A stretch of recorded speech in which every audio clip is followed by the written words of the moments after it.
Hi guys, happy Monday. It snowed again. What is it with Mondays and snow? You'd think that the two worst things in the world would not get together every single week. But no, Mondays and snow joining up together. Powers of evil. Ugh. Awful, awful, awful stuff. So, yeah, it snowed, but I didn't have to trek back and forth across campus today to do the things. I was able to take the car for the most part, park in the service lots, and, just park up front and have people wonder, who's that person? Why do they get to park there? Which is kind of awesome. Well, I won't lie. Kind of awesome. So, anyway, how did you guys do this past week with your stitching? Get some stuff done? Have a little bit of a nice talk with your stitchy bug? I didn't get a whole lot done. It's been a lot busier at work than expected, but let's take a moment so we can look at the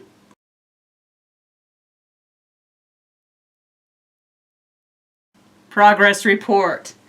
Like I say, it's been a little bit busier at work than normal, so I haven't had a ton of time to stitch and stitch and stitch and stitch. Part of the reason being that my boss has been out for a hip replacement, and so I'm doing a lot of things that he would normally take care of on any given day of the week. So I'm out and about a lot more than normal, which is okay. So anyway, first thing to show will be the at-work project, which is the stocking house from the country cottage at Needleworks, Santa's Village. I know, let's see, what did I do? I put in, well, definitely all the brown for the roof and the little white snow bits, because I had to make sure that I picked up the brown for the roof. And then I think I stitched in most of the red, so just this, little bit was all that I managed to stitch on for the stocking house this week. So that's pretty good. Not too shabby. Getting the things done. Hopefully I'll be able to get that one done by the end of March. Trying to get one little cottage done a month. We're optimistic about these things. Don't know if it'll really happen, but you can try, right? Right? What's it worth if you don't try? Okay. Put this back in the bag. Oh, let's take this spiff out of the bag. Put that in there. Both the basketball teams playing in the WAC championship. I think the women just barely lost their game. And the men play in a couple hours, so we'll see. Hopefully they do good. We really want them to do good and go to the conferences and have a good time. Alright, so the only other thing I stitched on during the week was my my Sunday stitch, which is we seek out after these things, which I bought at Shepherd's Bush. So if you go on the website, look up their phone number, call them, they'll be able to get this for you. Okay, tuck that in here, pull this out. Once again, I didn't get a ton of stuff done on it. Which way is right side up? This way is right side up. Didn't get a ton of stuff. I'm working with the Shepherd's Bush conversion. So I did all of these plates right here, plus the little green, and I started on the green vine. This key was done, so I did this key over here, and then I started to put in part of the borders right there. So hopefully, well, today I'm probably going to move the hoop over so I can, right about here, so I can finish up this little band border, and then I'll move it a little bit again so I can do the little part of the band that's right on top of it. So it's just easier to move my hoop when I am at home. Alright, let's fold that up and put this in its bag. I have a funny story about working on that yesterday. Remember some time ago, I know I'm all over the place here, you're getting good shots of my shoulders left and right. It was November, Christmas time, that I asked, can you find me like this little tiny folding stool? And I knew it was on the Hirschner's website, but I had the darndest time looking for it. For some reason, it wouldn't come up in the searches when I was typing footrest, and I don't know that their search algorithm is all that great. But anyway, so somebody finally found it and gave me the link, so I was able to buy my footstool, because the benches at church are just the wrong size for me. I'm a little bit short, so they're just the wrong size for me, so my feet don't hit the ground quite right, and it's a little uncomfortable, but you know, not terribly so. So I wanted a footstool to take with me to church to put my feet on so that I would be more comfortable, right? And you know, standing on one of the hymnals just didn't seem like the right thing to do. So that's why we got the stool. Anyway, so I sit on Widow's Row. The boundaries for my ward include a residential area for 55-year and older people, and their houses are all on one level. It's great for seniors, so there's a lot of widows who live in there. So I sit next to the widows. They call it Widow's Row, so I'm just in, you know, on that pew with all of the widows. And so this was a big hit with the ladies at church because I kept forgetting to bring it with me. So I finally remembered to take it with me yesterday. And so it was like the biggest hit with all the widows on Widow's Row. They thought that was fabulous. So they all wanted to know where I got it, how much it was, is it easy to pick? So they were passing my little footstool up and down the thing, and then in the women's meeting too, they were just, you know, passing it around, having a look-see, you know, trying it out. It was really quite hilarious. So I was the accidental hit of Relief Society with the footstool. So that was that. So there's that kind of funny story. So that is everything, and I mean everything, that I stitched on this past week. It just really hasn't been much going on. I don't know if my stitchy bug is tired, or if it's the change in seasons, or I have been spending a lot more time on WoW, so that's, you know, kind of why I haven't been doing a lot of stitching. So there is that. Now let's take a look at the couple of things that have come in the mail with my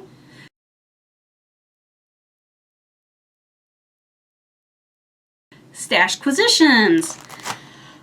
I ordered one thing, you guys, and it came in the mail. And it came in the mail sometime over the weekend, and can you believe it? I haven't even opened it yet. So here we are, slicing this open from Fantasy Dyed Fabric. We all know that she does absolutely beautiful, amazing stuff. And I think I just bought this because I was feeling sad, like you do. So this is a 28 count Joblian in this beautiful, beautiful purple. Hang on, let me get it out of the bag and unfold it so you guys can get a good look at it. So it had these purples and peaches. There you go. You see how it's kind of hued. It goes from purple. I can't see what I'm showing you. I'll stand up. How's that? It's purple down there at the bottom, pinks in the middle, and then this nice peachy color here at top. If we turn it around, it's kind of sunsetty, you know, dusky. It's really, really nice. Really super soft. So that is all I bought. Have to roll my chair forward after I stand up, otherwise I'll be sitting back on the very edge of my seat and Princess will come and have a seat on the chair, and then it'll be a battle for who gets mastery of the chair. That goes there, this goes here. So that is my very, very pretty little bit of fabric. So that was a new purchase. Soft, it's so soft, you guys. And that purple is gorgeous. It's just such a lovely lavender, and the fade into the peach. It's beautiful. Beautiful, beautiful, beautiful. So let me tuck this back away so it doesn't get any kitty hair on it. All right, very good. And then let's throw that away. I got a surprise in the mail from our lovely Brenda from Brenda's Minders and More. And she somewhere found and sent me this little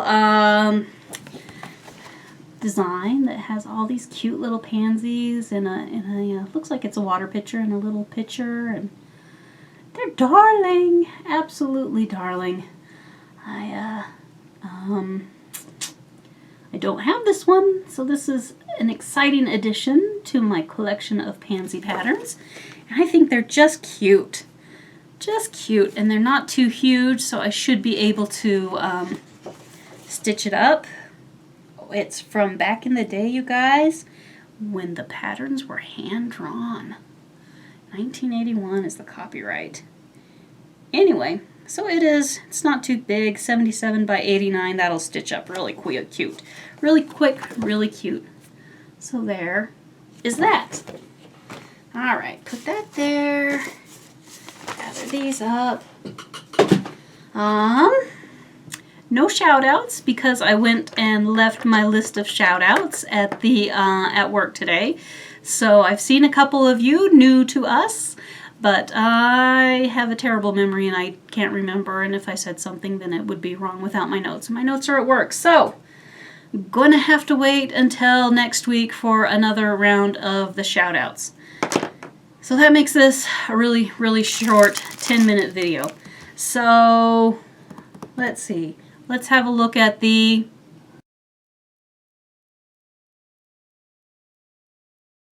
Battle Cow Adventures. I think I need to redo my plate right there.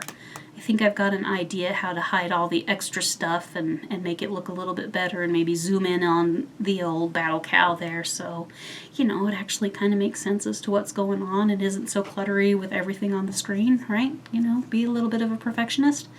Okay, Battle Cow Adventures. Been working really hard on getting my artifact weapon up to speed. One is at 32 and the other is at 30, and I think at 35 is when the big power increase comes, so I'm creeping up on that.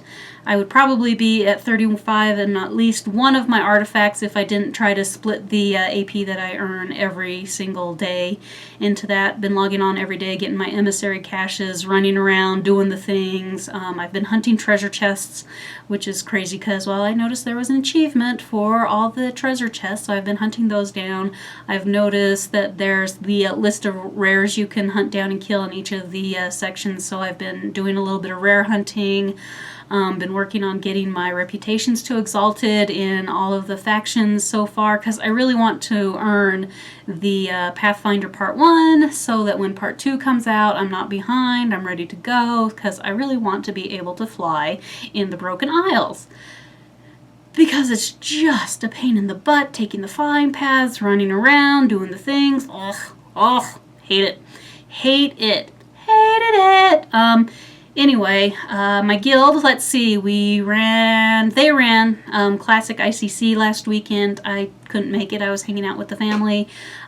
We did a couple of Mythic dungeons on Friday night. We did our first Mythic +2 Keystone on Friday night. That was fun. That was a challenge.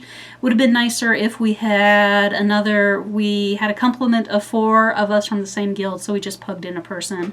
And so, I mean, it was good. It ran really, really well, but boy, that was a challenge. And so then that Keystone up to a +4, so we kind of stepped in and looked at it, and just right now with our item levels and whatnot, we could be able to do a 4, but not quite yet. I mean, come on, I've only got an eye level of like 850, so I'm barely able to, you know, step into the mystics or the mythic level stuff and not be completely and totally annihilated. Are you going to get down? Your tail's in the way. Princess has come to say hi.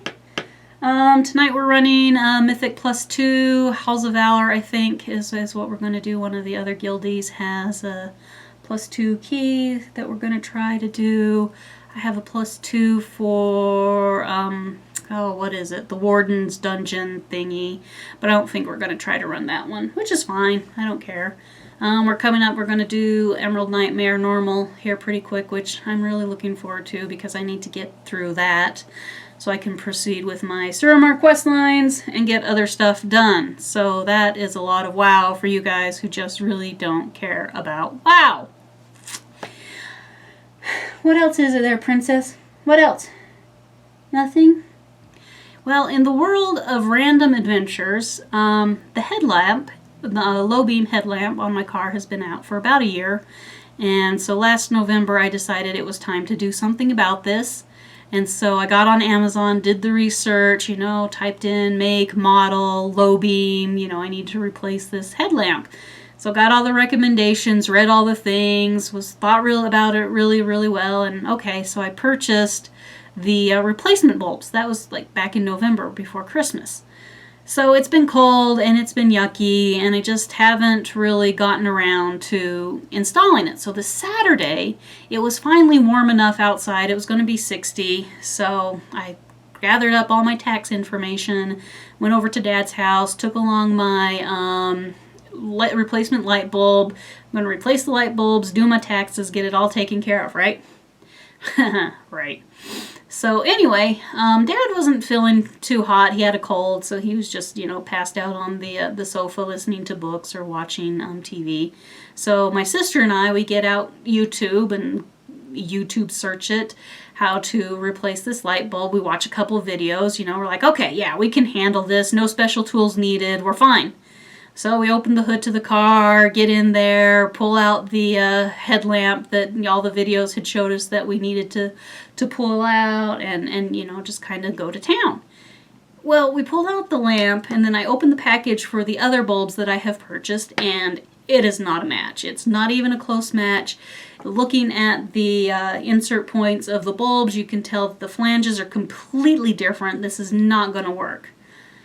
Well, all right, let's go down here to AutoZone and get us a part. So my sister and I get in her car, go down to AutoZone, look up the part number that we need. I had bought an H11, which we learned was for fog light replacements, which is hilarious because my car doesn't even have the fog light option on it.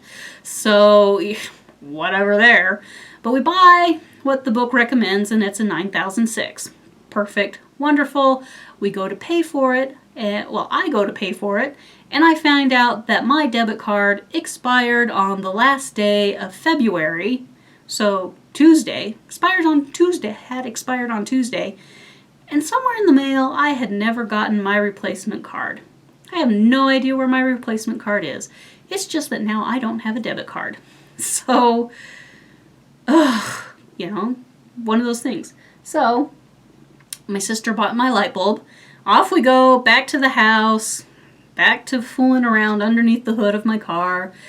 We had just put the old one back in while we ran to AutoZone. Anyway, pull that one back out, comes out no problem whatsoever.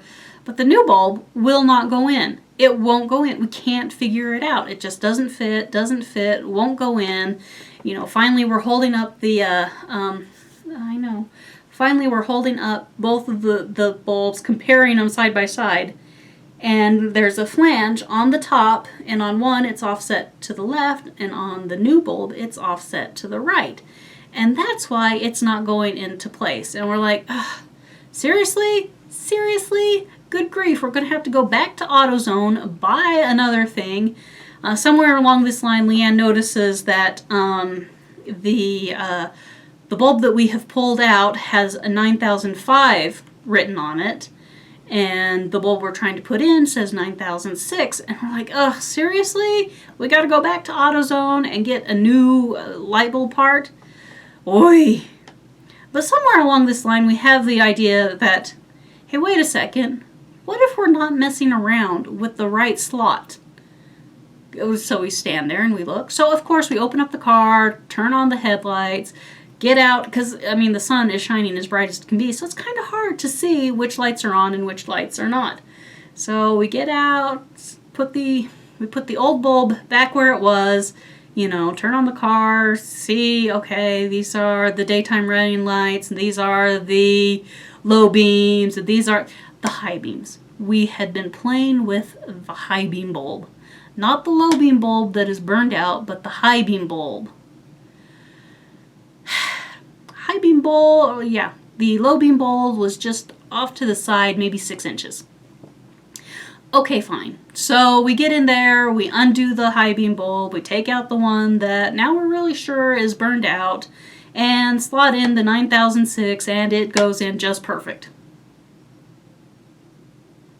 Seriously, guys, sometimes we're just way too ditzy. Way too ditzy. Are you enjoying this? Princess is getting her head scratched, mostly just to keep her out of the way, and there's nothing on the desk. So that was my adventures with the high beams. We tested it out, turned the car back on, turned the lights on. Okay, that looks like it works, but I haven't been driving when it's been dark enough to see if I actually have a new headlamp or not. So who knows? Who knows? I'm just glad that the light that needed to be replaced wasn't on the other side, because on the other side you have to pull the battery out before you can replace the lamp. You have to pull the battery out so you can reach the spot where the lamp is. Anyway, there was one other thing. Oh, taxes. I went over to Dad's house. So I did my taxes. I'm getting some money back from the Fed, getting a little bit of money back from the state, not too much. I think I need to change my withholding numbers so that they withhold a little bit less than they're currently withholding, because the goal is to have the government, when you do your taxes, to come out as close to zero as absolutely possible. Because if you don't, the government has a 0% loan on your money, and you would much rather have your money. You want me to push you off onto the table? Because I will. Don't sit on that. Nope. All right, down you get. Anyway, I have cat hair on my nose and on my fingers and all over the place. So anyway, getting some money back from the feds, getting some money back from the state, not a ton, but I think I'm going to treat that like I treat presents or gift certificates or things of that manner, and apply it to my Stitch from Stash budget. I think that's what's going to happen, guys. And then I will be back in the black, as they say, as far as Stitch from Stash goes. So, those are my plans. That's what I've got going on. This week it's going to be pretty busy. We have a big event coming into the arena. It's going to be there from Wednesday all the way through Saturday. So, which will be nice, because it's really nice when it's one group. It's a lot easier for the staff and the crew and everybody else when it's just one group and they're not changing back and forth, back and forth. Hope for the guys to win their basketball game, because we don't want them back in the arena needing to practice the basketball. We want them gone. We want them to go to the NCAA. We don't want to see them for another week. So, hope and pray that they win their games so that we don't see them for like another week.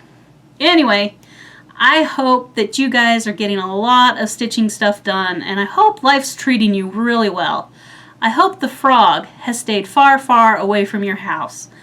Thank you. Thank you so much to everybody who has subscribed, who has liked and commented on my videos. I really appreciate it. You guys are the best. There was a question that I was going to answer. What was it? Oh, yeah, somebody noticed that I put Christmas up and was confused by the date. I love Christmas. It's my thing. So when I was reorganizing the shelf the other day, I just dug out a few of my Christmas things and just put them up there. I didn't decorate for Christmas this year because I couldn't find anything at the time, and my outside storage closet, the door had been frozen shut, so it got a little bit of water in there, and then it froze the thing shut, so I couldn't even open the door to get my Christmas decorations out. I was mentioned in a comment on Stitchmania that basically asked why I don't put my magnets on my computer. And it has a lot to do that with magnets will erase the data on your hard drive if they're strong enough. It can also mess with your speakers and whatnot, which is also why I try to keep my needle minders. That's why I keep my needle minders away from my computer. It's why I keep my needle minders away from my phone, because there's internal storage on my phone. Another question that was kind of brought up in that whole thread that I didn't quite notice, at the time. I was really confused as why I was tagged in this post. I didn't have time to read through it right then. They were asking why people wanted to put these cute little magnetic things on their phone cases. Sometimes phone cases have an insert in them that allows it so that the magnet doesn't go all the way through and get to your phone. My phone case has a magnetic closure, but the part closest to my phone is actually a metal disc. It's not a magnet, so the only magnet is on the outside, and it's not a super strong one, so the metal keeps it from getting all the way to my phone. So that's kind of how it works right there. 100 years ago, back in the day when I was a freshman in college, I worked part-time at a place that put programs onto floppy disks. You guys remember floppy disks way back in the day? You remember when Windows 95 launched and it was a big deal? The place where I worked was one of the places that was copying the fresh version of Windows 95 onto floppy disks. So if something went wrong in the copy process, and we had these huge industrial machines made for copying the data onto the thing, and I ran a bank of 20 of these machines, so I had 10 on one side, 10 on the other side, and you'd load up big stacks of the 3.5-inch floppies, and they'd just copy. So one bank would be copying like disk 6 of the program, and the other side would be copying disk 7. And so you just make sure them loaded, and as they were finished, spit them out. Move them down to the end of your thing and load them into the bins, and then they would be taken to another area in the factory where they would all be put into the bags, and the bags would be sealed.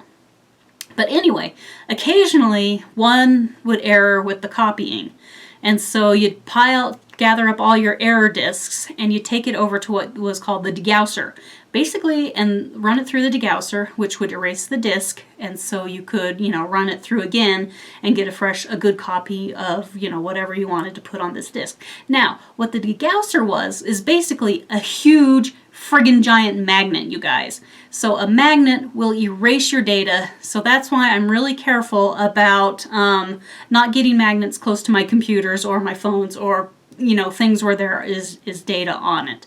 So, hope that answers that question. That was a little bit longer and more involved than what I had really intended for it to be. So, I think that's everything, guys. I'm going to go cook me a chicken and some sweet potato fries. I was able to go and get us a little bit of food and a little bit of kitty litter on Tuesday, the 28th of February, before my thing was expired. So I need to go and get the little things, like milk and some oatmeal, and I went to Costco. So I got the big Costco stuff, and now I need to go to the grocery store and get the produces and the small stuff that expires and you don't keep in the freezer. But anyway, really, that's everything. That's more than everything. Once again, I hope you guys are having a great stitchy week. I hope the frog stays away from you. Hugs and stitches, everybody. Bye.